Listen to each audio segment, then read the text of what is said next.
സ്തോത്രം. ദൈവം ഒരുമിച്ച് അനുഗ്രഹിക്കട്ടെ. നമ്മൾ എഫേസ്യ ലേഖനമാണ് ചിന്തിച്ചുകൊണ്ടിരുന്നത്. So greetings to you all in the name of our Lord and Savior Jesus Christ. So we were discussing about the book of Ephesians. നമ്മൾ എഫേസ്യ ലേഖനത്തിൽ ചിന്തിച്ചുകൊണ്ടിരുന്നത് അവനിൽ നാം സകല അവകാശവും പ്രാപിച്ചു എന്നുള്ളൊരു ഭാഗമായിരുന്നു. So we had discussed that through him we have got the inheritance. We discussed that portion. 11ാമത്തെ വാക്യത്തിലാണ് നമ്മൾ വായിച്ചത് അവനിൽ നാം അവകാശവും പ്രാപിച്ചു എന്നുള്ളത്. We read that in the 11th verse, in him we have obtained an inheritance. അത് ഇനിയും ആവർത്തിക്കേണ്ട കാര്യമുണ്ടെന്ന് തോന്നുന്നില്ല. നമ്മൾ ചിന്തിച്ചു. I do not think that there is a need to repeat that. നമ്മൾ ചിന്തിച്ച ഒരു കാര്യം, സകലവിധ സ്വർഗത്തിലെ സകലവിധ ആത്മീയ അനുഗ്രഹത്താലും ദൈവം നമ്മളെ നിറയ്ക്കുവാൻ തക്കവണ്ണം ഇടയായി തീർന്നു. So we discussed that God has filled us with all the spiritual blessing from the heavenly places. എഫേസ്യ ലേഖനം 1-ാം അധ്യായം 3-ാമത്തെ വാക്യത്തിലാണ് നമ്മൾ അത് ചിന്തിച്ചത്. We discussed that in Ephesians chapter 1 verses 3. സ്തോത്രം. അവനിൽ ദൈവം നമ്മളെ ലോകസ്ഥാപനത്തിന് മുന്നമേ തെരഞ്ഞെടുത്തു എന്നുള്ള കാര്യം നമ്മൾ ചിന്തിച്ചു. We discussed about that he chose us before the foundation of the world. ദൈവം നമ്മളെ ദത്തെടുത്തു എന്നുള്ളത് 5-ാം വാക്യത്തിൽ നമ്മൾ ചിന്തിച്ചു. In the 5th verse we discussed about us being adopted by God. 6-ാം വാക്യത്തിൽ സ്തോത്രം ഹല്ലേലൂയ നമ്മളെ മുൻനിയമിച്ച കാര്യം നമ്മൾ ചിന്തിക്കുവാൻ തക്കവണ്ണം ഇടയായി തീർന്നു. So in the 6th verse we read about him that we were predestined by God. പിന്നീട് നമ്മൾ ചിന്തിച്ചത് ദൈവത്തിന്റെ ആത്യന്തികമായ ദൈവ പദ്ധതിയെ കുറിച്ചാണ് നമ്മൾ പിന്നീട് ചിന്തിച്ചത്. Then the following verses we discussed about the purpose of God towards us. എന്ന് പറഞ്ഞാൽ അവൻ തന്റെ ഹിതത്തിന്റെ മർമ്മം നമ്മളോട് അറിയിച്ചു എന്നുള്ള കാര്യം നമ്മൾ ചിന്തിച്ചു. So he has told us about his will. സ്തോത്രം. എന്നുവെച്ചാൽ ഭൂമിയിൽ അത് നമ്മൾ ചിന്തിച്ചത് 9-ാം വാക്യത്തിൽ ഇങ്ങനെയാണ് പറയുന്നത്, അവനിൽ താൻ മുൻനിർണയിച്ച തന്റെ പ്രസാദത്തിന് തക്കവണ്ണം തന്റെ ഹിതത്തിന്റെ മർമ്മം അവൻ നമ്മോട് അറിയിച്ചു. അത് സ്വർഗത്തിലും ഭൂമിയിലുള്ളത് എല്ലാം പിന്നെയും ക്രിസ്തുവിൽ ഒന്നായി ചേർക്കുക എന്നിങ്ങനെ കാലസമ്പൂർണതയുടെ വ്യവസ്ഥയ്ക്കായിക്കൊണ്ട് തന്നെ. അപ്പോൾ ഭൂമിയിൽ ദൈവരാജ്യത്തെ സ്ഥാപിക്കുക എന്നുള്ളതാണ് ദൈവത്തിന്റെ ആത്യന്തികമായ ദൈവ പദ്ധതി എന്ന് പറയുന്നത്. So the God's purpose was to establish the kingdom of God in this earth, and this is mentioned in verses 9 and 10 of Ephesians. നമ്മൾ ആ ഭാഗം പറഞ്ഞപ്പോൾ നമ്മൾ പറഞ്ഞു, സ്തോത്രം, നമ്മളാണ് ദൈവത്തിന്റെ സഭ. ദൈവത്തിന്റെ ഭരണത്തിന്റെ കീഴിലേക്ക് ദൈവത്തിന്റെ രാജ്യത്വത്തെ അംഗീകരിച്ച് നമ്മളെ തന്നെ സമർപ്പിക്കുമ്പോൾ, രക്ഷിക്കപ്പെടുമ്പോൾ നമ്മൾ ദൈവരാജ്യത്തിലെ അംഗമായി മാറുകയും നമ്മൾ ദൈവരാജ്യം സ്ഥാപിക്കുവാൻ ദൈവം നമ്മളെ നിയോഗിക്കുകയും ചെയ്യുകയാണ്. So God has appointed us to be a part of his kingdom when he established his kingdom in the world, and we the church are part of that kingdom and a part of that kingship. അപ്പോൾ നമ്മൾ പറഞ്ഞു ദൈവരാജ്യത്തിൽ അനേക ഉപമകൾ നമ്മൾ ചിന്തിച്ചു. അതിനകത്ത് അനന്തമായ സാധ്യത ദൈവം നമ്മുടെ മേൽ വെച്ചിട്ടുള്ള കാര്യം നമ്മൾ വചനത്തിൽ നിന്ന് ചിന്തിക്കുവാൻ തക്കവണ്ണം ഇടയായി തീർന്നു. We also discussed about the parables and about the opportunities that God has given us to be in his kingdom in these parables. 11-ാം വാക്യത്തിലാണ് നമ്മൾ ചിന്തിച്ചത് അവനിൽ നാം അവകാശം പ്രാപിച്ചു എന്നുള്ള വചനം ചിന്തിച്ചത്. In the 11th verse we discussed that in him we have obtained an inheritance. അതിനകത്തൊരു പ്രധാന കാര്യമാണ് അബ്രഹാമിന്റെ എല്ലാ അനുഗ്രഹങ്ങളും ക്രിസ്തേശു മുഖാന്തരം ജാതികൾക്ക് വരേണ്ടതിന് നാം ഇപ്പോൾ ആത്മാവ് എന്ന് പറയുന്ന വാഗ്ദത്ത വിഷയം വിശ്വാസത്താൽ പ്രാപിപ്പാൻ തന്നെ എന്ന് ഗലാത്യ ലേഖനത്തിൽ 3-ാം അധ്യായം 14-ാമത്തെ വാക്യത്തിൽ അപ്പോസ്തലനായ പൗലോസ് പറയുകയാണ്. So in Galatians chapter 3 verses 14, here Apostle Paul is telling about the blessings which are given to Abraham is passed on to us through the Holy Spirit. അപ്പോൾ നമ്മൾ അബ്രഹാമിന്റെ എല്ലാ അനുഗ്രഹങ്ങൾക്കും അവകാശികളാണെന്നുള്ള കാര്യം നമ്മൾ മനസ്സിലാക്കണം. So we need to understand that we are eligible for all the blessings given to Abraham. അബ്രഹാമിന്റെ അനുഗ്രഹം എന്താണെന്ന് ചോദിച്ചു കഴിഞ്ഞാൽ നമുക്ക് മനസ്സിലാക്കാൻ പറ്റുന്ന ഒരു കാര്യം എന്ന് പറയുന്നത് അത് നീതീകരണമാണ്. So what the blessing of Abraham is just justification. സ്തോത്രം. അതതിന്റെ തൊട്ട് മുകളിലത്തെ വാക്യത്തിൽ നമുക്ക് 6-ാം വാക്യത്തിൽ 3-ാം അധ്യായം 6-ാം വാക്യത്തിൽ നമുക്കത് വായിക്കാനായിട്ട് സാധിക്കും. അബ്രഹാം ദൈവത്തിൽ വിശ്വസിച്ചു, അത് അവന് നീതിയായി കണക്കിട്ടു എന്നുണ്ടല്ലോ എന്ന് ബൈബിളിൽ നമുക്ക് വ്യക്തമായി പഠിക്കാനായിട്ട് സാധിക്കും. So we can read in Galatians chapter 3 verses 6 that Abraham believed in God and it was counted to him for righteousness. ആമേൻ. അതുകൊണ്ടാണ് പറയുന്നത് മരത്തിൽ തൂങ്ങുന്നവനെല്ലാം ശപിക്കപ്പെട്ടവൻ എന്നുള്ള തിരുവെഴുത്ത് ആ, ശപിക്കപ്പെട്ടവൻ എന്ന് എഴുതിയിരിക്കുന്ന പോലെ ക്രിസ്തു നമുക്ക് വേണ്ടി ശാപമായി തീർന്നു. ന്യായപ്രമാണത്തിലെ ശാപത്തിൽ നിന്ന് നമ്മെ വിലയ്ക്ക് വാങ്ങി. 13-ാമത്തെ വചനത്തിൽ നമ്മൾ അങ്ങനെ വായിക്കുന്നുണ്ട്. So in the 13th verse, we read that Christ has redeemed us from the curse, because those who hang on a tree, they are cursed, but Christ has redeemed us from that curse. ആമേൻ. അപ്പൊ In verse മുകളിൽ 13. പറഞ്ഞ ആമേൻ അബ്രഹാമിന്റെ അനുഗ്രഹം 14-ാം വാക്യത്തെ നമ്മൾ അങ്ങനെ വായിക്കുന്നു. അബ്രഹാമിന്റെ അനുഗ്രഹം ക്രിസ്തയേശുവിൽ ജാതികൾക്ക് വരേണ്ടതിന് നാം ആത്മാവെന്ന വാഗ്ദത്ത വിഷയം വിശ്വാസത്തിൽ പ്രാപിപ്പാൻ തന്നെ എന്ന് ദൈവവചനത്തിൽ പഠിപ്പിക്കുകയാണ്. So it says in the 14th verse, the blessing of Abraham might come upon the Gentiles in Christ, that we might receive the promise of the Spirit through faith. അപ്പൊ അബ്രഹാമിന്റെ അനുഗ്രഹമായിരുന്ന ആമേൻ സ്തോത്രം നീതീകരണം എന്ന് പറയുന്ന ആ അനുഗ്രഹം അവൻ ജാതികളായ നമ്മളിലേക്ക് യേശുക്രിസ്തുവിലൂടെ ആമേൻ വരുവാൻ തക്കവണ്ണം ഇടയായി തീർന്നു. So the blessing of Abraham, which is righteousness, has come on to Gentiles like us through Jesus Christ. ആമേൻ. അപ്പൊ നിങ്ങൾ മനസ്സിലാക്കേണ്ട ഒരു കാര്യം, ഇത് ഞാൻ പറഞ്ഞിട്ടുണ്ടെന്നാണ് എൻ്റെ ഒരു വിശ്വാസം.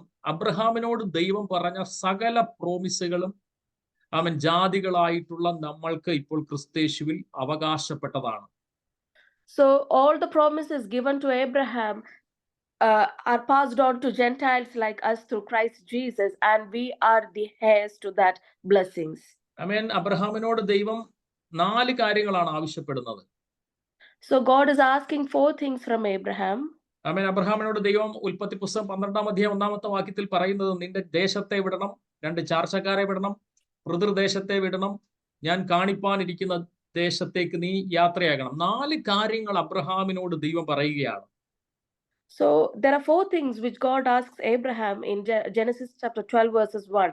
Get out of your country, from your family, from your father's house, and go to the land that I will show you.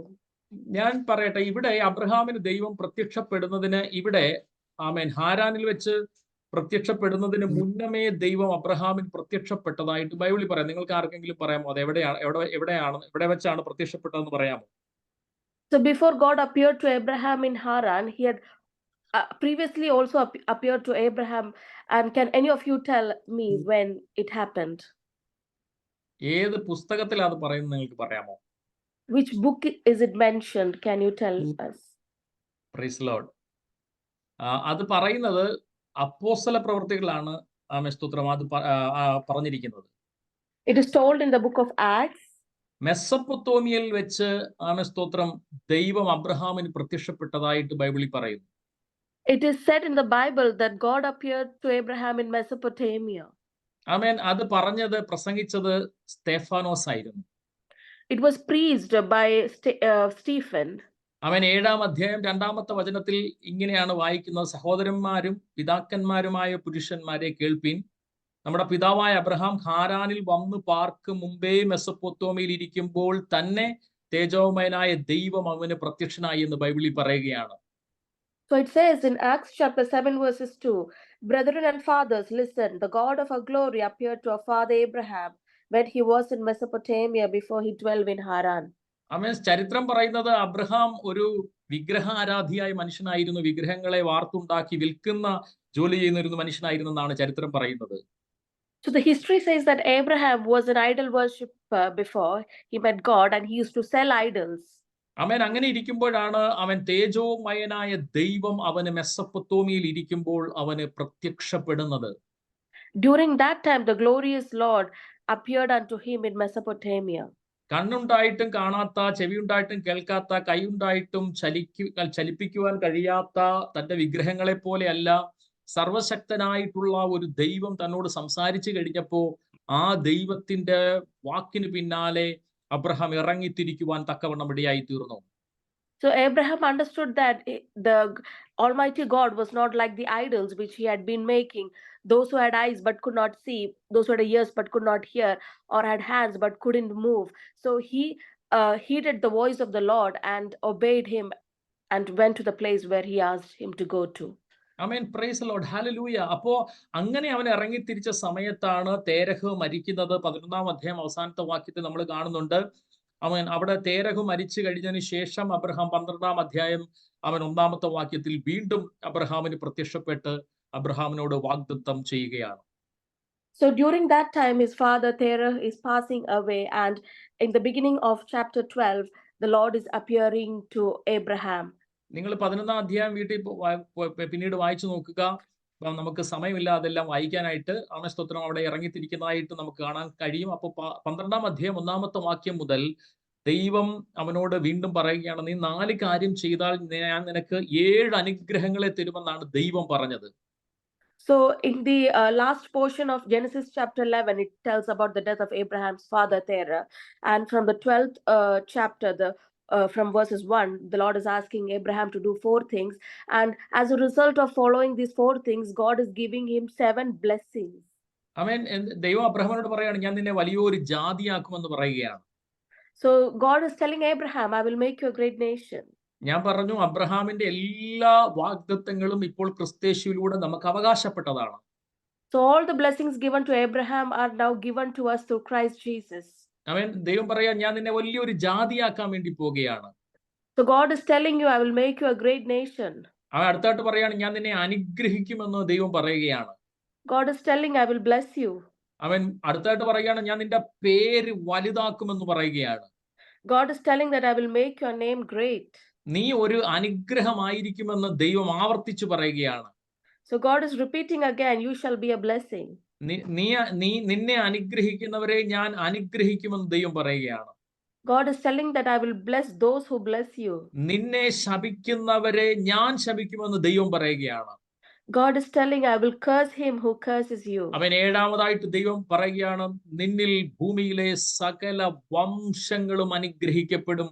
ആ പ്രോമിസ് നിറവേറപ്പെട്ടത് യേശു ക്രിസ്തുവിലൂടെയാണ്. ഭൂമിയിലെ സകല വംശങ്ങളും സ്തോത്രം അവനിലൂടെ, അബ്രഹാമിലൂടെ അനുഗ്രഹിക്കപ്പെടുവാൻ തക്കവണ്ണം ഇടയായി തീർന്നു. So the 7th blessing is, in you shall all the families of the earth shall be blessed, and this is proved through Jesus Christ. അബ്രഹാമിനോട് വാഗ്ദത്തം പറഞ്ഞപ്പോൾ നിന്റെ സന്തതികൾക്കും എന്ന് അല്ല ദൈവം പ്രോമിസ് പറഞ്ഞത്, സന്തതിക്കും. എനിക്ക് തോന്നുന്നു പാസ്റ്റ് കഴിഞ്ഞ ആഴ്ച പറഞ്ഞെന്ന് തോന്നുന്നു, സന്തതിക്കും എന്ന ഏകനെ കുറിച്ചാണ് പറഞ്ഞത്. ഹല്ലേലൂയ. അത് ക്രിസ്തു തന്നെ എന്ന് പൗലോസ് വിശുദ്ധീകരിക്കുകയാണ്. So when God is blessing Abraham, he is mentioning his descendant and not descendants, and this is referred to Jesus Christ. ആമേൻ. അപ്പോ ഇത് എങ്ങനെയാണ് നമുക്ക് ഭൂമിയിലെ സകല വംശങ്ങളും നമ്മൾ മുഖാന്തരം എങ്ങനെയാണ് അനുഗ്രഹിക്കപ്പെടാൻ വേണ്ടി പോകുന്നത്? നിങ്ങൾ വളരെ ശ്രദ്ധയോടെ ഇത് കേൾക്കണം. How is all the families of the earth going to be blessed by us? You should listen to this attentively. ആമേൻ. അപ്പോ ഭൂമിയിലെ സകല വംശങ്ങളും ഇനി നമ്മളിലൂടെ അനുഗ്രഹിക്കപ്പെടാൻ പോകുന്നത് സുവിശേഷത്താലാണ്. So all the families of the earth are going to be blessed through gospel.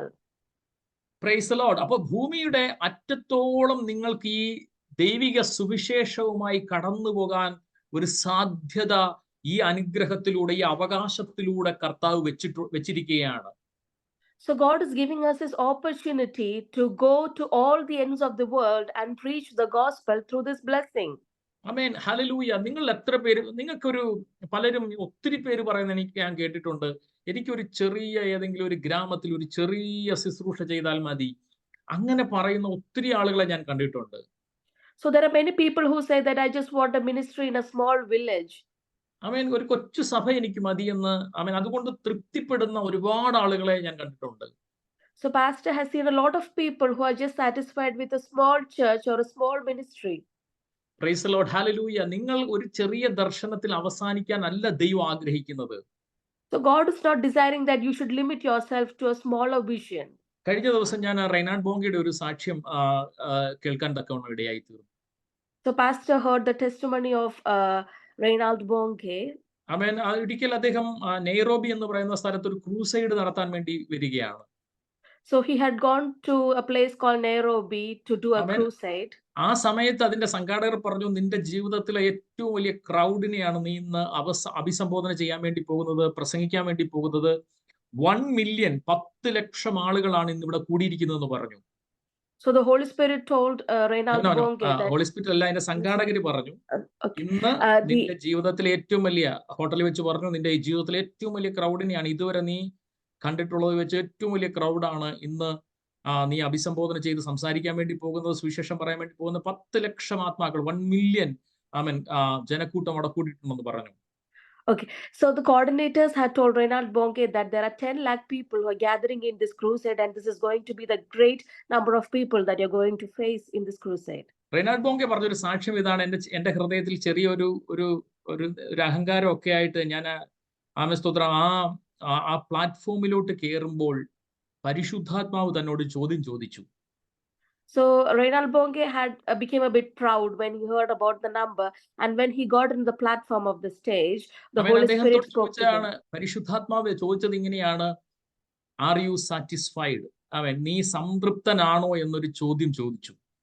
So Holy Spirit is asking Reinhard Bonke, are you satisfied? പെട്ടെന്ന് തന്റെ സ്തോത്ര അബദ്ധം തനിക്ക് മനസ്സിലായി. താൻ അവിടെ ആ സ്റ്റേജിൽ മുട്ടുകുത്തി കരഞ്ഞു പ്രാർത്ഥിക്കാൻ തുടങ്ങി. So Reinhard Bonke, he realized his mistake and he kneeled down and started crying. ദൈവവചനം പഠിപ്പിക്കുന്ന ആത്മാവിൽ ദരിദ്രരായവർ ഭാഗ്യവാന്മാരാണെന്നാണ് ദൈവത്തിന്റെ വചനം പറയുന്നത്. So the word of God says, blessed are those who are poor in spirit. അദ്ദേഹം പറഞ്ഞു, കർത്താവേ, ഞാൻ സംതൃപ്തനല്ല, ഇനിയും എന്നെ നിറയ്ക്കണമേ, ഇനിയും ആത്മാക്കളെ മീറ്റിങ്ങുകളിലേക്ക് കൊണ്ടുവരണമേ എന്ന് പറഞ്ഞ് അദ്ദേഹം ക്ഷമ ചോദിച്ച് പ്രാർത്ഥിക്കാൻ തുടങ്ങി. So he started repenting and praying to God, telling that please let more and more people come to this crusade. അദ്ദേഹത്തിന്റെ മീറ്റിംഗിൽ 15 ലക്ഷം വരാൻ തുടങ്ങി, 18 ലക്ഷം വരെ, 24 ലക്ഷം വരെ ഒറ്റ മീറ്റിംഗിൽ പങ്കെടുക്കുന്ന മീറ്റിംഗിൽ അദ്ദേഹം സംബന്ധിക്കുവാൻ തക്കവണ്ണം, ജീവിതത്തിന്റെ അവസാന കാലഘട്ടങ്ങളിൽ സംബന്ധിക്കുവാൻ തക്കവണ്ണം ഇടയായിത്തീർന്നു. Slowly the number of people who came to his crusade started to increase. It went to 15 lakhs and then 18 lakhs and then the highest number was 24 lakhs. Praise the Lord. Hallelujah. ഇന്ന് രാത്രിയിലും നിങ്ങൾ ഈ വചനം കേട്ടുകൊണ്ടിരിക്കുമ്പോൾ നമ്മുടെ ദർശനം എത്ര വലുതാണോ അത്രത്തോളം കാര്യങ്ങളെ ദൈവത്തിന് ചെയ്യാൻ കഴിയുമെന്ന് വിശ്വസിക്കുന്നവർക്കായി ഞാൻ ദൈവത്തിന് സ്തോത്രം ചെയ്യുകയാണ്. So I would like to thank people who realize that how much great your vision is. God is able to use you for his kingdom. അതിനുവേണ്ടി നിങ്ങളെ തന്നെ ഒന്ന് സമർപ്പിക്കണം. ഹല്ലേലൂയ. ഈ ദിവസങ്ങളിൽ ഉണർവ് കർത്താവ് അയക്കാൻ റെഡി ആയിട്ട് നിൽക്കുകയാണ്. You must submit yourself to God because God is planning to send a revival. അതിനുവേണ്ടി നിങ്ങൾ പ്രാർത്ഥിക്കുവാൻ വേണ്ടി തുടങ്ങണം. You should start praying for that. സ്തോത്രം. ഹല്ലേലൂയ. പരിശുദ്ധാത്മാവിന്റെ ഗൈഡൻസിന് വേണ്ടി നമ്മളെ തന്നെ ഏൽപ്പിച്ചു കൊടുക്കുവാൻ തക്കവണ്ണം ഇടയായി തീരണം. We must submit ourselves to the guidance of the Holy Spirit. പരിശുദ്ധാത്മാവിനെ ദുഃഖിപ്പിക്കുന്ന ഒരു കാര്യങ്ങളിലേക്കും നമ്മൾ ചുവടുകൾ വെക്കരുത്. We must never step out to do things which is grieving the Holy Spirit. പരിശുദ്ധാത്മാവിനെ ദുഃഖിക്കുന്ന ഒരു വാക്കുകളും നമ്മൾ പറയുവാൻ, ഗ്രീവ് ചെയ്യുന്ന ഒരു വാക്കുകളും പറയുവാൻ തക്കവണ്ണം ഇടയായി തീരരുത്. We must not say any word which is going to grieve the Holy Spirit. എല്ലാ കയ്പുകളും നമ്മൾ വിട്ടുകളയണം. മറ്റുള്ളവരോട് ഹൃദയപൂർവ്വം ക്ഷമിക്കാൻ നമ്മൾ ഏൽപ്പിച്ചു കൊടുക്കണം. We must start to forgive other people through our heart and remove all the bitterness from our heart. സ്തോത്രം. Hallelujah. നമ്മുടെ ആ തടസ്സങ്ങളെ ഒക്കെ ഒന്ന് നീക്കി നമ്മൾ ദൈവകരങ്ങളിലേക്ക് ഒന്ന് ഏൽപ്പിച്ചു കൊടുക്കുമ്പോൾ നമ്മൾ ഇന്ന് ആത്മാവിന്റെ നദികൾ ഒഴുകുവാൻ തക്കവണ്ണം, നദി ഒഴുകുമെന്നല്ല കർത്താവ് പറഞ്ഞു, നദികൾ ഒഴുകുവാൻ തക്കവണ്ണം ഇടയായി തീരും. So if we are ready to remove all these obstacles from our way, inside us the living waters will start flowing. സ്തോത്രം. ഇന്ന് സന്ധ്യയിൽ ഈ വചനം നിങ്ങൾ കേട്ടുകൊണ്ടിരിക്കുമ്പോൾ പരിശുദ്ധാത്മാവ് വൻ കാര്യങ്ങളെ നിങ്ങളുടെ കുടുംബത്തിൽ ചെയ്യുവാൻ ആഗ്രഹിക്കുകയാണ്. In this evening, when you're listening to this word of God, the Holy Spirit is planning to send great things in your family.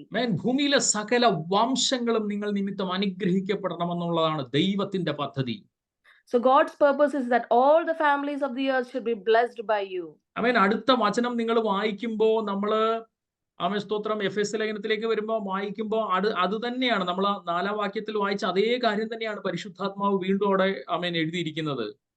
So we can read the same verse in Ephesians. The Holy Spirit is telling the same thing here. അവിടെ പറയുന്നത് തന്റെ ഹിതത്തിന്റെ ആലോചന പോലെ സകലവും പ്രവർത്തിക്കുന്നവന്റെ നിർണയപ്രകാരം മുൻനിയമിക്കപ്പെട്ടത് മുൻപിൽ കൂട്ടി ക്രിസ്തുവിൽ ആശ വെച്ചവരായ ഞങ്ങൾ അവന്റെ മഹത്വത്തിന്റെ പുകഴ്ചയാകേണ്ടതിന് തന്നെ എന്ന് പൗലോസ് പറയുകയാണ്.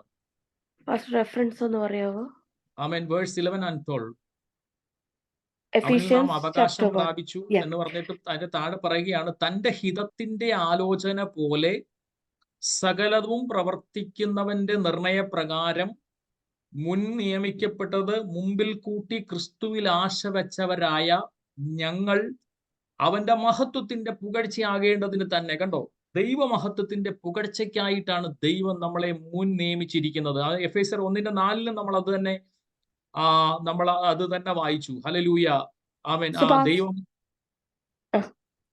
Pastor was reading the verse 11 and 12 in Ephesians chapter 1, that we have obtained an inheritance, being predestined according to the purpose of Him who works all things according to the counsel of His will, that we who first trusted in Christ should be to the praise of His glory. Amen. This is also similar in verse 4. 4, 5 and 6. അപ്പോൾ 4, 5, 6 പറയുന്ന അതേ വാക്യത്തിന്റെ കാര്യം തന്നെയാണ് പൗലോസ് ഇവിടെയും പറയുന്നത്. So what Paul is mentioning in verses 4, 5 and 6, he is telling the same thing here in verse 11 and 12. ആമേൻ. എന്ന് പറഞ്ഞാൽ ദൈവം തന്റെ മഹത്വത്തിന്റെ പുകഴ്ചയ്ക്ക് വേണ്ടിയിട്ടാണ് നിങ്ങളെ മുൻ നിയമിച്ചിരിക്കുന്നത്. So God has entrusted you for His glory. ആമേൻ. നിങ്ങളെ ദൈവത്തിന് തന്റെ ദൈവമഹത്വം നിങ്ങളിലൂടെ വെളിപ്പെടുത്തണമെന്നുള്ളതാണ് ദൈവത്തിന്റെ ആത്യന്തിക പദ്ധതി എന്ന് പറയുന്നത്. So God's purpose, ultimate purpose is that His glory should be revealed through you. അവൻ പൗലോസിന്റെ കയ്യിലിരുന്ന കർച്ചീഫ് ഒക്കെ കൊണ്ടുവന്ന് ദൂരദേശത്തിട്ടപ്പോ ആ ദൂരദേശത്തുള്ള രോഗികൾ സൗഖ്യമാകാൻ തുടങ്ങി. So when Paul cast his kerchief into the cities which are far away, the people in those cities were healed. ആമേൻ. എന്ന് പറഞ്ഞാൽ പൗലോസ് പോയി ഇട്ടതല്ല, ആരോ കൊണ്ടുപോയി മറ്റുള്ള രോഗികളുടെ മേൽ കൊണ്ടിട്ടു. പെട്ടെന്ന് തന്നെ രോഗികൾ സൗഖ്യമായി, ഭൂതങ്ങൾ അലറി ആമേൻ വിട്ടുമാറുവാൻ തക്കവണ്ണം ഇടയായി തീർന്നു. പൗലോസിന്റെ കർച്ചീഫിന്റെ മേൽ പോലും, അവൻ ഉത്തിരീയത്തിന്റെ മേൽ പോലും ദൈവശക്തി ചലിക്കാൻ തുടങ്ങി. So this kerchief of Paul, it was used by other people to go and put into the cities, and a lot of people were healed, and even demons were released from certain people. So his kerchief had the power of God. ആമേൻ. പത്രോസിന്റെ നിഴലെങ്കിലും തട്ടിയാൽ രോഗികൾ സൗഖ്യമാകേണ്ടതിന് പത്രോസ് പോലും അറിയുന്നില്ല. രാവിലെ നടന്നു വരുമ്പോൾ അവന്റെ നിഴലെങ്കിലും അടിച്ച രോഗി സൗഖ്യമാണെന്നതിന് അവൻ പോകുന്ന വഴിയിൽ കൊണ്ടുവന്ന് രോഗികളെ കിടത്തുമായിരുന്നു. നിഴലിന്റെ മേൽ പോലും ദൈവശക്തി ചലിക്കാൻ തുടങ്ങി. The same thing in Peter's shadow. When Peter used to pass, there people who needs healing was dropped into his place where his shadow was there, because the shadow had the power of God and the power of healing. കാരണം അവർ തിരിച്ചറിയാൻ തുടങ്ങിയത് തങ്ങളുടെ മേൽ വസിക്കുന്ന ദൈവ മഹത്വത്തെ കുറിച്ചൊരു ബോധ്യം അവർക്ക് വരാൻ തുടങ്ങി. Then they started to realize the glory of God which was in them. Amen. Hallelujah. നിങ്ങൾ ദൈവ മഹത്വത്തിന്റെ വാഹകരാണെന്ന് എത്ര പേർക്ക് തിരിച്ചറിയാൻ പറ്റുന്നുണ്ട്? How many of you know that you are holding the glory of God? ആമേൻ. മഹത്വം എന്ന് പറഞ്ഞ വാക്കിന്റെ അർത്ഥം നമുക്ക് കാണത്തക്കവണ്ണം ദൈവം ഇറങ്ങി വരുന്നതിനെയാണ്, അല്ലെങ്കിൽ ദൈവപ്രവർത്തികൾ വിസിബിൾ ആകുന്നതിനെയാണ് മഹത്വം എന്ന് പറയുന്നത്. So what glory is mentioned is the manifestation of God's work in front of our eyes, which is visible before us. നമുക്കറിയാം, പഴയ നിയമത്തിൽ ഇസ്രായേൽ ജനത്തെ ദൈവം വിടുവിച്ച് വിൽഡർനെസ്സിലൂടെ അവൻ മരുഭൂമിയിലൂടെ കൊണ്ടുവരുന്ന സമയത്ത് ദൈവമഹത്വം അവർക്ക് വെളിപ്പെടാൻ തുടങ്ങി. So when Israel was passing through the wilderness, they were able to see the glory of God. ആമേൻ. ദൈവമഹത്വം വെളിപ്പെട്ടത് പകൽ മേഘസ്തംഭമായിട്ടും രാത്രി അഗ്നിത്തൂണുമായിട്ടാണ് വെളിപ്പെടുവാൻ തക്കവണ്ണം ഇടയായി തീർന്നത്. So it was revealed unto them through the pillar of cloud in the day and the pillar of fire by night. ആമേൻ. അപ്പോ ഒരു പകൽ സമയത്ത് അവർക്ക് ഒരു AC ക്ലൈമറ്റ് പോലെ ദൈവം സെറ്റ് ചെയ്തു. 30 ലക്ഷം വരുന്ന ജനത്തെ നടത്തുന്നെന്ന് ഓർക്കണം. 30 ലക്ഷത്തിന് മുകളിൽ ജനത്തെ ആ കൊടും ചൂടിൽ അവർക്ക് ദൈവം ഒരു AC ക്ലൈമറ്റ് പോലെ ഒരു ക്ലൈമറ്റ് ദൈവം അവർക്ക് ഒരുക്കുകയാണ്. മേഘസ്തംഭം അവർ പോകുന്ന വഴിയിൽ ദൈവം നിർത്തുവാൻ തക്കവണ്ണം ഇടയായി തീർന്നു. ദൈവ മഹത്വം മേഘമായി ഇറങ്ങി നിന്നു.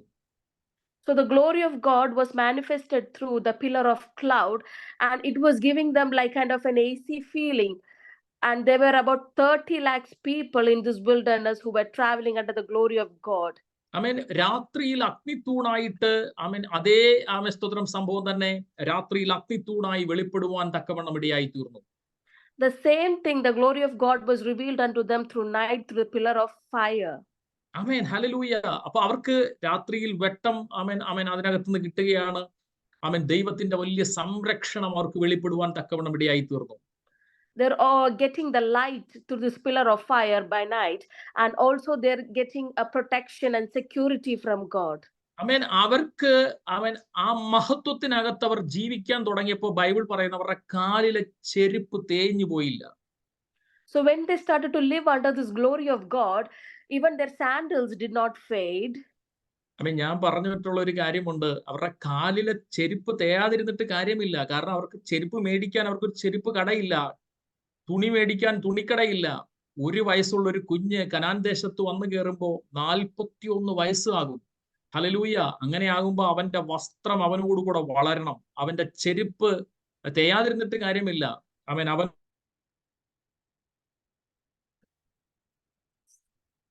അവനോട് കൂടെ വളർന്നു വരണം. ഹല്ലേലൂയ. അങ്ങനെ അത് ചെയ്യാൻ കഴിയത്തുള്ളൂ. So basically, like these people, they don't have a cloth to change, or they don't have a shop to purchase a sandal. So if a child was 1 year old when they set out from Egypt to the land of Canaan, the time he reached Canaan, he would be around 41 years. So when they were traveling all these 40 years, their clothes and their sandals were growing along with them. ഇന്ന് രാത്രിയിൽ മോശ ദൈവത്തോട് സംസാരിച്ചപ്പോൾ മോശയുടെ മുഖത്തിന്റെ തേജസ് നിമിത്തം അവർക്ക് കണ്ടുകൂടാതെ വണ്ണം അത്ര ഭയങ്കര തേജസ്സായിരുന്നു മോശയുടെ മുഖത്തുണ്ടായിരുന്നത്. So when Moses had been speaking to God, they couldn't, and when he came out, these people could not even look unto Moses because his face was shining and it was filled with light. പക്ഷേ Bible പറയുന്നത് നമ്മളിൽ വെളിപ്പെടാനുള്ള തേജസ് വിചാരിച്ച, അല്ലെങ്കിൽ നമ്മളിൽ വെളിപ്പെട്ട് നിൽക്കുന്ന ആ ഭയങ്കര തേജസ് മോശയുമായിട്ട് കമ്പയർ ചെയ്യുമ്പോൾ മോശയുടെ തേജസ് ഒന്നും അല്ലായിരുന്നു എന്നാണ് പൗലോസ് പറയുന്നത്. So Bible says that this glory which is going to be revealed in us is much more greater than the one which was in Moses. അതിന്റെ 2 കൊരിന്ത്യർ ലേഖനം അതിന്റെ 3-ാമത്തെ അധ്യായം അതിന്റെ 6 മുതലുള്ള വാക്യങ്ങൾ ഒന്ന് വായിക്കാമോ ആർക്കെങ്കിലും? 2 Corinthians chapter 3 verses 6 onwards. 2 Corinthians chapter 3 verse 6. അവൻ ഞങ്ങളെ പുതിയ നിയമത്തിന് ശുശ്രൂഷകന്മാരാക്കുവാൻ പ്രാപ്തരാക്കി. അക്ഷരത്തിന്റെ ശുശ്രൂഷകന്മാരല്ല, ആത്മാവിന്റെ ശുശ്രൂഷകന്മാരത്രേ. അക്ഷരത്തിന്റെ ശുശ്രൂഷകരല്ല, ആത്മാവിന്റെ ശുശ്രൂഷകരത്രേ. അക്ഷരം കൊല്ലുന്നു, ആത്മാവോ ജീവിപ്പിക്കുന്നു. എന്നാൽ കല്ലിൽ അക്ഷരമായി കൊത്തിയിരിക്കുന്ന മരണ ശുശ്രൂഷ. കണ്ടോ, പൗലോസ് പഴയ നിയമ ശുശ്രൂഷയെ മരണ ശുശ്രൂഷ എന്നാ വിളിച്ചേക്കുന്നത്. കല്ലിൽ അക്ഷരമായി കൊത്തിയിരുന്ന. എന്താ കാരണം? ഈ ശുശ്രൂഷ വെളിപ്പെട്ട ദിവസം 3000 പേരാ പട്ടുപോയത്, അല്ലേ? നമുക്കറിയാം. ഇത് കിട്ടിയ ദിവസം 3000 പേര് പട്ടുപോയി. അതുകൊണ്ടാ മരണ ശുശ്രൂഷ എന്ന് പറഞ്ഞത്. എന്ന് വെച്ചാൽ 20 വയസ്സിന് മുകളിലോട്ട് പ്രായമുള്ള 6 ലക്ഷം പേരിൽ ഒരാൾ പോലും എന്ത് ചെയ്തില്ല? കനാൻ ദേശത്ത് യോശുവയും കാലേവും ഒഴിച്ച് ഒരാൾ പോലും കനാൻ ദേശത്ത് കയറിയില്ല. കാരണം എന്താ? അത് ഈ ശുശ്രൂഷയുടെ പ്രത്യേകതയായിരുന്നു. ഓരോരോ ലംഘനത്തിനും അനുസരണക്കേണ്ടും അപ്പൊ ശിക്ഷ വന്നുകൊണ്ടിരുന്നു. ഓക്കെ, ട്രാൻസ്ലേറ്റ് ചെയ്തു. So in verse 11 it tells about the ministry of death, which is in Old Testament, that this is called the ministry of death because around 3000 people were dead, because if they had committed any sin, they got the judgment on that day, and that was death. So it is why it is called ministry of death. ഒരു കുഞ്ഞ്, Bible പറയുന്നത്, ഒരു കുഞ്ഞ് പർവ്വതത്തെ തൊട്ടാൽ, ദൈവമഹത്വം ഇറങ്ങിയ ഒരു പർവ്വതത്തെ തൊട്ടാൽ കുഞ്ഞിനെ കല്ലെറിഞ്ഞു കൊല്ലണം, അല്ലേ? മനുഷ്യനാകട്ടെ മൃഗമാകട്ടെ, ഒന്ന് ഓർത്തു നോക്കിക്കേ. നമ്മുടെ ഒരു കുഞ്ഞിനെ അവൻ ദൈവമഹത്വം ഇറങ്ങിയ ഒരു പർവ്വതത്തെ അവതവശാ പോയി തൊട്ടാ കല്ലെറിഞ്ഞു കൊല്ലണം. നമുക്ക് സഹിക്കാൻ പറ്റുന്നതിന് അപ്പുറമല്ലേ ഇത്? അപ്പൊ അങ്ങനെ So it was said that, like, if a child touched a mountain which was filled with the glory of God, that child was supposed to be killed through stoning. It is the same thing with an animal as well. So it is such a very hard thing for us to see that a child is being killed for touching a mountain which is filled with the glory of God. 7-ാം വാക്യം വായിച്ച്, എന്നാൽ കല്ലിൽ അക്ഷരമായി കൊത്തിയിരുന്ന മരണ ശുശ്രൂഷ നീക്കം വരുന്നതായ മോശയുടെ മുഖ തേജസ് നിമിത്തം ഇസ്രായേൽ മക്കൾക്ക് അവന്റെ മുഖത്ത് നോക്കി കൂടാത്തവണ്ണം തേജസ് ഉള്ളതായെങ്കിൽ ആത്മാവിന്റെ ശുശ്രൂഷ അധികം തേജസ് ഉള്ളതാകുകയില്ലയോ? കേട്ടോ, ആത്മാവിന്റെ ശുശ്രൂഷ ഏതാ? അപ്പോ അത് പുതിയ നിയമ ശുശ്രൂഷയാ. പറഞ്ഞോ. So the ministry of the Spirit, it is the New Testament ministry in verse 8. ആമേൻ. അപ്പോ നമ്മളിൽ പഴയ നിയമത്തിൽ ദൈവാലയത്തിലാ ദൈവം വസിച്ചത്, സമാഗമന കൂടാരത്തിലാ ദൈവം വസിച്ചത്. So in Old Testament, the Lord was dwelling in the tabernacle. പുതിയ നിയമത്തിൽ നമ്മുടെ അകത്താണ് ദൈവം വസിക്കുന്നത്, നമ്മുടെ ഹൃദയത്തിലാണ് കർത്താവ് വസിക്കുന്നത്. In New Testament, the Lord is residing in our hearts. ആമേൻ. അപ്പോ നമ്മളിൽ ദൈവം വസിക്കുകയാണെങ്കിൽ നമ്മളിൽ വെളിപ്പെട്ട് നിൽക്കുന്ന ദൈവ മഹത്വം എത്ര ഭയങ്കരമാണെന്നൊന്ന് ചിന്തിച്ചു നോക്കിക്കേ. So just imagine if God is resting in our heart, just imagine the glory which is manifested in us. പലപ്പോഴും നമ്മുടെ പ്രശ്നം ഈ വെളിപ്പെട്ട് നിൽക്കുന്ന ദൈവമഹത്വം പഴയ നിയമത്തെ അക്ഷരീയമായി കാണാമായിരുന്നു, പുതിയ നിയമത്തിൽ ഇത് ഒരുപക്ഷെ അക്ഷരീയമായിട്ട് കാണാൻ കഴിയത്തില്ല. In Old Testament, this can be seen through the visible eyes, but in the New Testament, it cannot be seen through visible eyes. ആമേൻ, സ്തോത്രം. ഈ മഹത്വം നിങ്ങളൊന്ന് തിരിച്ചറിയാൻ തുടങ്ങിയ നമ്മുടെ ലൈഫ് ആകെ മാറി മറിയുവാൻ തക്കവണ്ണം ഇടയായിത്തീരും. If you start realizing this glory which is inside you, your life is really going to change. ആമേൻ, സ്തോത്രം. അപ്പോ നിങ്ങൾ നടക്കുമ്പോൾ ദൈവമാണ് നടക്കുന്നത്, കാരണം ദൈവം നിങ്ങളുടെ ഉള്ളിൽ വസിക്കുകയാ. So when you walk, the Lord is walking because he is inside you. ആമേൻ. നിങ്ങൾ കരം വയ്ക്കുമ്പോൾ കർത്താവ് നിങ്ങളോട് കൂടെ കരം വയ്ക്കുന്നുണ്ട്. So when you lay your hands, the Lord is also laying his hands with you. നിങ്ങൾ പറയുമ്പോൾ ദൈവം നിങ്ങളുടെ ഉള്ളിൽ വസിച്ചുകൊണ്ട് ആത്മാവിനാലാണ് നിങ്ങൾ സംസാരിക്കുന്നത്. So when you speak, the Lord is with you and you are speaking through the Spirit. ആമേൻ. നിങ്ങൾ ഒരു ഭവനത്തിൽ പ്രവേശിക്കുമ്പോൾ കർത്താവൂടെ ഭവനത്തിലേക്ക് പ്രവേശിക്കുന്നത്. So when you step inside a house, the Lord is also stepping inside the house with you. ആമേൻ. നിങ്ങൾ ഒരു ദേശത്തിൽ നിൽക്കുമ്പോൾ കർത്താവൂടെ ആ ദേശത്തിൽ ആമേൻ ആയിരിക്കുന്നത്, വസിക്കുന്നതെന്ന് നിങ്ങൾ തിരിച്ചറിയണം. So when you are dwelling in a city, the Lord is also dwelling with you in that city. അവൻ ഈ വെളിപ്പാട് നിങ്ങൾ നിൽക്കാൻ തുടങ്ങിയാൽ ദാഗോന്യ ശക്തികൾക്ക് ദേശത്തിൽ നിൽക്കാൻ കഴിയത്തില്ല, പൈശാചിക ശക്തികൾക്ക് ദേശത്തിൽ പിന്നെ നിൽക്കാൻ കഴിയത്തില്ല. കാരണം പെട്ടകത്തിന് മുമ്പിൽ, ദാഗോന്റെ ക്ഷേത്രത്തിൽ കൊണ്ടുവച്ച പെട്ടകത്തിന് മുമ്പിൽ ദാഗോന് നിൽക്കാൻ കഴിഞ്ഞില്ല, അത് രണ്ട് തുണ്ടമായിട്ട് വീടുവാൻ തക്കവണ്ണം ഇടയായി തീർന്നു. So when you have this revelation inside you, no spirit of the Dagon will be able to prevail, because where the tabernacle was kept, the Dagon statue was destroyed there. Praise the Lord. Hallelujah. ഇന്ന് രാത്രിയിലും ആമേൻ, സ്തോത്രം. ഈ വെളിപ്പാടിൽ ആമേൻ നടക്കുന്നവർക്കായി ഞാൻ ദൈവത്തിന് സ്തോത്രം ചെയ്യുകയാണ്. I would like to thank people and praise God for the people who realize this and walk in this revelation. ഇന്ന് രാത്രിയിൽ ഈ മഹത്വത്തിന്റെ പുകഴ്ചയ്ക്ക് വേണ്ടി ദൈവം എന്നെ തെരഞ്ഞെടുത്തിരിക്കുന്നു എന്ന് എത്ര പേർ തിരിച്ചറിയുന്നുണ്ട്? ദൈവ മഹത്വം എന്നിലൂടെ വെളിപ്പെടണം. So how many people realize that the glory of God should be manifested in me? നിങ്ങൾ ജോലി ചെയ്യുന്നിടത്ത് ഈ മഹത്വം വെളിപ്പെടണം. Where you work, this glory should be manifested in you. നമ്മുടെ സഭയിൽ ഈ ദൈവത്തിന്റെ മഹത്വം വെളിപ്പെടണം. In our church, the glory of the Lord should be manifested. Amen. Praise the Lord. Hallelujah. നിങ്ങൾ ആയിരിക്കുന്ന ഏതു മേഖലയിലും ഈ ദൈവ മഹത്വം വെളിപ്പെടുവാൻ തക്കവണ്ണം ഇടയായി തീരണം. In every walk of your life, the glory of God should be manifested. ആമേൻ. അടുത്ത വചനം പറയുന്നത് 13ാമത്തെ വാക്യത്തിൽ നമ്മൾ ഇങ്ങനെയാണ് പറയുന്നത്, അവരിൽ നിങ്ങൾക്കും നിങ്ങളുടെ രക്ഷയെക്കുറിച്ചുള്ള സുവിശേഷം എന്ന സത്യവചനം നിങ്ങൾ കേൾക്കുകയും അവനിൽ വിശ്വസിക്കുകയും ചെയ്തിട്ട് തൻ്റെ സ്വന്തം ജനത്തിന്റെ വീണ്ടെടുപ്പിന് വേണ്ടി തൻ്റെ മഹത്വത്തിന്റെ പുകഴ്ചയ്ക്കായിട്ട് നമ്മുടെ അവകാശത്തിന്റെ അച്ചാരമായ വാഗ്ദത്തത്തിൻ പരിശുദ്ധാത്മാവിനാൽ മുദ്രയിട്ടിരിക്കുന്നു എന്നാണ് ദൈവം ആ വചനം പറയുന്നത്. 13-14. So in verse 13 and 14 it says, in him you also trusted after you heard the word of God, the gospel of your salvation, in whom also having believed you were sealed with the Holy Spirit of promise, who is the guarantee of our inheritance until the redemption of the purchased possession to the praise of his glory. ആമേൻ. ഇവിടെ പറയുന്നത് നമ്മൾ ദൈവത്തിന്റെ ആമേൻ രക്ഷയെക്കുറിച്ചുള്ള സുവിശേഷം എന്ന സത്യവചനം നമ്മൾ കേട്ടിട്ട് അവനിൽ വിശ്വസിച്ചിട്ട് തൻ്റെ സ്വന്തം ജനത്തിന്റെ വീണ്ടെടുപ്പിന് വേണ്ടി തൻ്റെ മഹത്വത്തിന്റെ പുകഴ്ചയ്ക്കായിട്ട് നമ്മുടെ അവകാശത്തിന്റെ അച്ചാരമായ പരിശുദ്ധാത്മാവിനാൽ ഇപ്പോൾ ദൈവം നമ്മളെ മുദ്രയിട്ടിരിക്കുന്നെന്നാണ് അവിടെ പറഞ്ഞിരിക്കുന്നത്. It says that we are sealed with the Holy Spirit, who is the guarantee of the inheritance. പരിശുദ്ധാത്മാവിനാൽ നമ്മൾ മുദ്രയിടപ്പെട്ടിരിക്കുകയെന്ന് എത്ര പേർക്കറിയാം?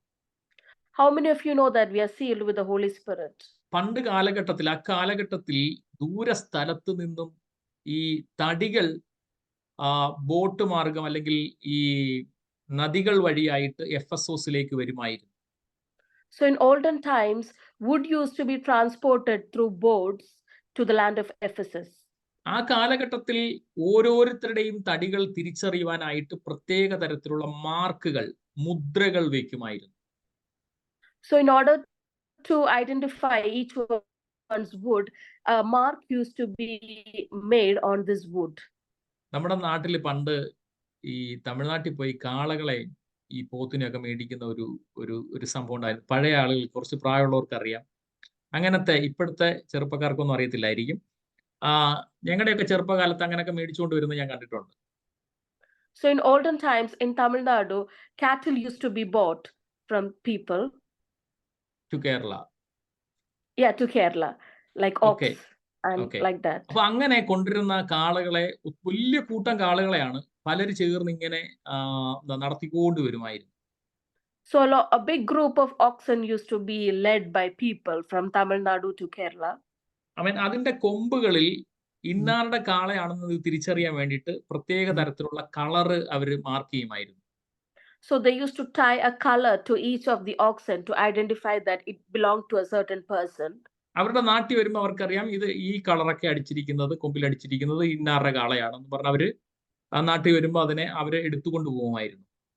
So when it passes through the cities in Kerala, people will identify that, okay, this is this person's ox, and they would take it away from them. ഇവിടെ പറയുന്നത്, ഇവിടെ ഈ എഫെസോസിലേക്ക് തടികൾ കൊണ്ടുവരുന്ന അവര് മുദ്ര ചെയ്തുകൊണ്ട് വരുന്ന ആ തടികൾ ആ കടവിൽ അല്ലെങ്കിൽ ആ തീരത്ത് അടുത്ത് കഴിയുമ്പോഴത്തേന് അതിന്റെ ഓണർമാർ വന്നിട്ട് തങ്ങളുടെ തടികൾ ഏതാണെന്ന് തിരിച്ചറിഞ്ഞിട്ട് ആ മാർക്ക് നോക്കി അതിനെ തിരിച്ചറിഞ്ഞിട്ട് അവര് എടുത്തുകൊണ്ട് പോകുമായിരുന്നു.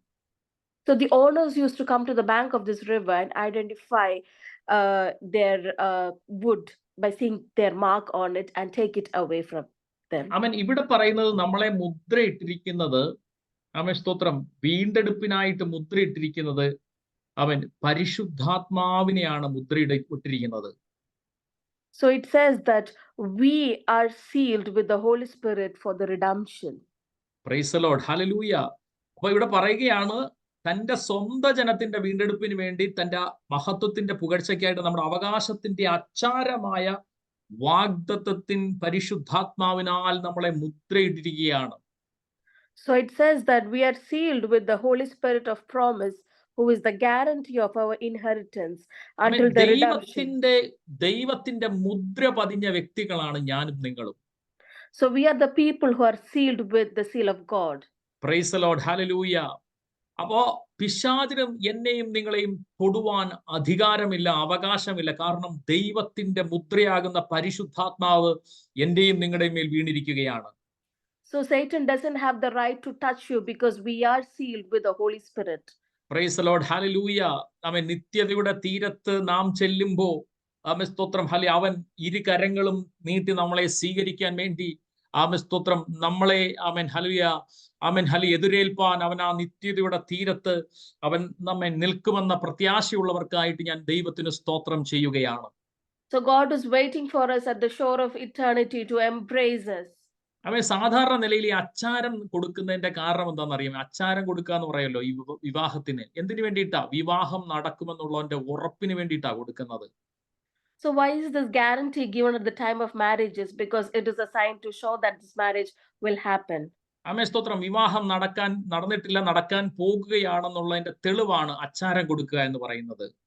So it is a kind of evidence to show that this marriage is going to happen. That is why guarantee is used. അതുകൊണ്ടാണ് പൗലോസ് പറയുന്നത്, ഞാൻ ക്രിസ്തു എന്ന ഏക പുരുഷന് നിങ്ങളെ നിർമ്മല കന്യകമാരായിട്ട് വിവാഹ നിശ്ചയം ചെയ്തിരിക്കുകയാണ്.